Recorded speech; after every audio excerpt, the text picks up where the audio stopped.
Hey, your signs, tignan natin kung ano yung mensahe para sa'yo ngayong araw. Keep in mind po na ito ay general reading lamang, so hindi po lahat ay makaka-relate. So be open-minded. Sa mga hindi pa po nakasubscribe dito sa ating channel, please subscribe na po kayo and palike na din po ng ating video.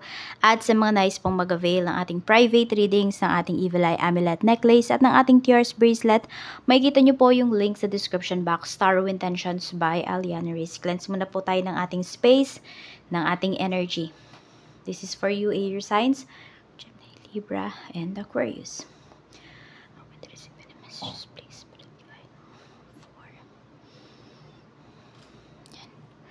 For air signs. Okay. Start na tayo ng ating reading. Okay. This is for you, Gemini. Gemini, Spirit Guide. Ano pong mensahe natin for Gemini ngayong araw na ito? So, we have spiritual hater. Pero kasi nakabaliktad na naman ito, no? Hates on your spirituality, light, magic, and power. So, pwede po na mas marami nang nakakaintindi sa'yo. Gemini, ayan. Pero ayan, meron tayo ditong spiritual hater. Pero yung iba sa inyo, no? Siguro nararamdaman nyo to before. Or siguro nga nararamdaman ninyo kung sino ba yung mga tao na may ayaw sa inyo. Ganyan. Nakakabasa po kasi yung iba sa inyo ng aura. Okay. At meron din dito nasasaktan po sa mga sinasabi ninyo. Kaya parang alam mo yun, parang ikaw pa lang mismo hinihate ka na nung tao na to. So medyo mag-ingat kayo, protect nyo yung energy ninyo. Ayan, tignan natin. So may naiinggit sa'yo dito because of your, yes, your aura, your energy, because of your passion, you know. Some of you naman may naiinggit dito because of your love life. Maganda ba yung love life nyo, Gemini? Ayan. Or yun ba yung pinapakita ninyo? Yun ba yung pinaproject ninyo towards other people? Na okay yung love life ninyo. Kaya ayun. Siguro iwasan nyo magpo-post sa social media kung kayo po ay nagpo-post pa rin hanggang ngayon about sa, kunwari kayong dalawa ng person mo, ganun. We have dance. We have flood. Mukhang may isi-celebrate kayo dito. Happy anniversary po sa lahat. Happy mansary. Uy. Ayan, ang daming blessings na paparating para sa'yo, Gemini.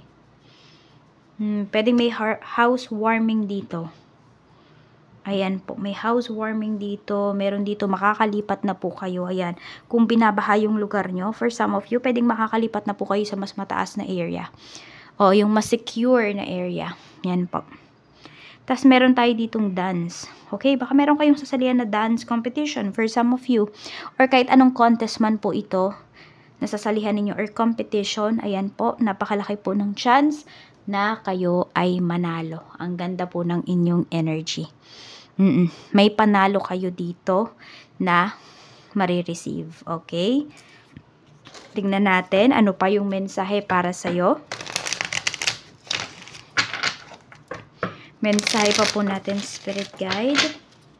For Gemini, we have justice. Oh, you will get justice here. So, kung may mga nanira sa'yo dito, babalik sa kanila yon. At yung iba po sa inyo dito, kung may nilalakad naman po kayo ng mga papeles about your bahay, about your lupa, ayan po.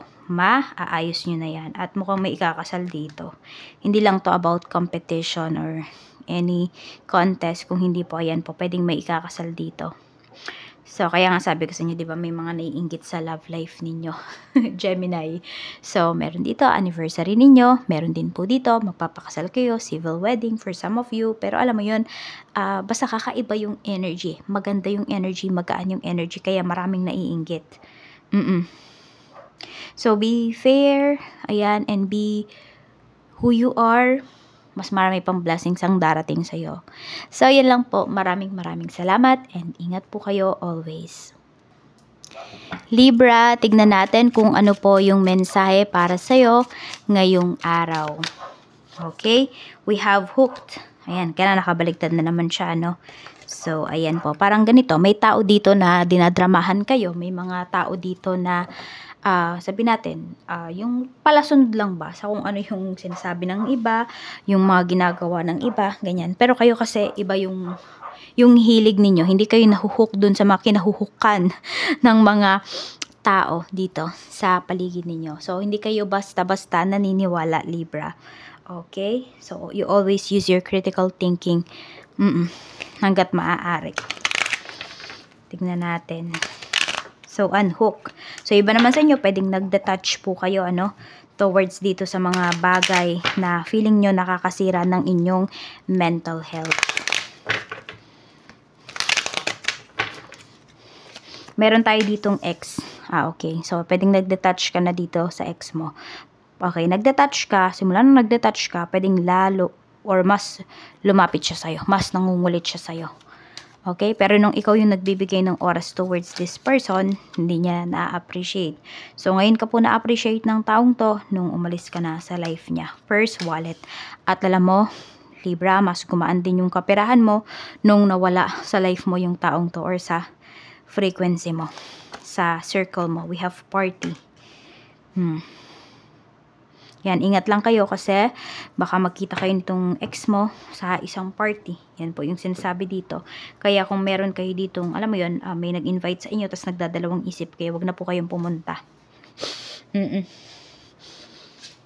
Baka kasi mamaya meron din dito, parang ano lang kayo, pinag-aayos kayo, ganyan. May mga tao dito sa paligid niyo na pinag-aayos kayo. Siguro hindi pa rin nila tanggap na, parang tapos na kayo ng tao na yon.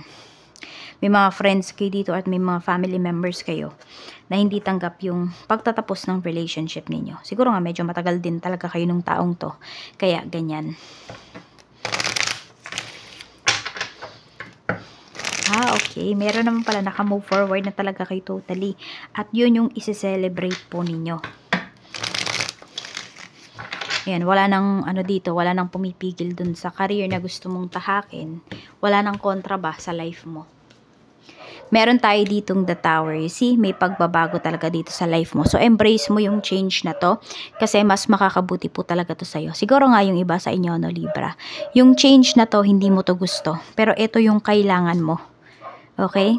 So, embrace mo to. May pagbabago pagdating sa life mo. Yung mga talagang sabihin natin, hindi matibay na pundasyon, hindi matibay na relasyon, aalisin po yun ng universe sa life mo. Okay? So, ayan. Kunwari, meron kang pinagdaraanan. So, di ba may mga nawawala sa life mo? Ibig sabihin yung mga tao na yon, hindi talaga yon hindi yun matatag. Di ba? Hindi yun para sa'yo. So, i-accept mo yun, para mas maka-cope up ka dito sa life mo, Libra. Yan.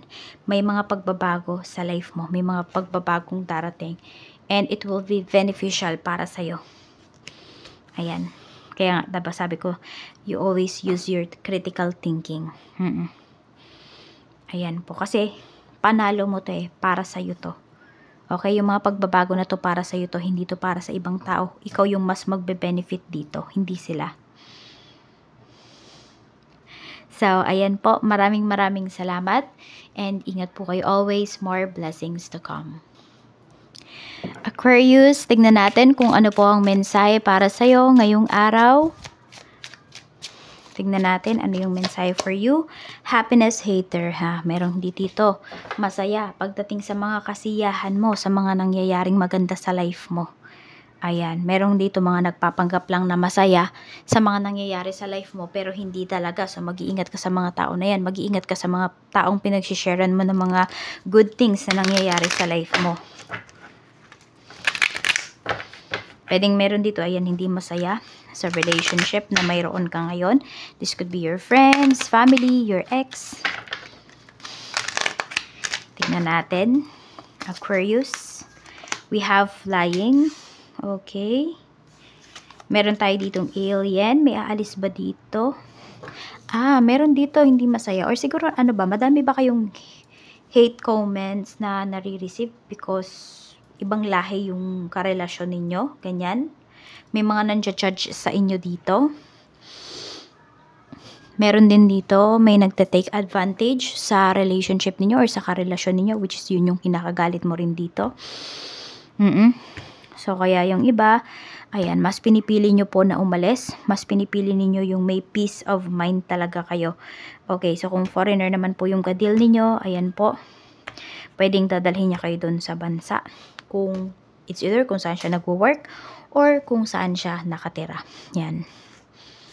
We have sex, kiss, hug. Okay, meron dito kung matagal na kayong hindi nagkita or LDR kayo, magkikita po kayo dito ng person mo. So, ayun nga, may hindi masaya. Pwedeng may ex ka dito na hindi siya makamove forward, no? Wala pinakawalan ka niya. So, it's his or her loss. Aquarius. So, ayan po, makakatagpo ka pa po dito ng tao talaga na magmamahal sa'yo. Tingnan natin. So, block mo na yung mga taong to na hindi masaya pagdating sa mga nangyayari sa life mo, sa love life mo. Para nasa sa inyo, yung iba naman kasi sa inyo, pwedeng mas gusto nyo naman na nakikita nila kung gaano kayo kasaya. Di ba may mga ganon? We have Knight of Cups. We have 9 of Pentacles. May offer sa'yo dito, pwedeng trabaho to. So, yun nga lang, malayo talaga. Pero malaki po yung kikitain mo. Pero nasa pag-handle mo yun ang kikitain mo, ha. Aquarius, 7 of Swords. Maging matalino na po kayo dito. So, yun. Siguro kung magmamahal ulit yung iba sa inyo, pag puro puso ang gamitin nyo naman yung isipan ninyo, yung utak ninyo, yung intuition ninyo. Aquarius. Okay? So, ayan, may offer sa inyo dito. Mukhang magbe-benefit po talaga kayo dito. So, i-grab nyo na yung opportunity na to. Okay, maging matalino na kayo this time.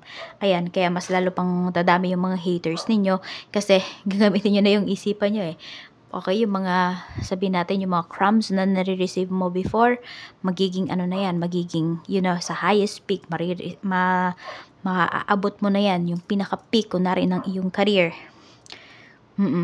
Kaya, grab mo yung mga opportunities na yan. Aquarius, okay? So, ayan po, maganda yung energy mo dito. I-manifest mo na to. At i-block mo na yung mga haters sa life mo. Yan lamang po. Maraming salamat. Ingat po kayo always and more blessings to come.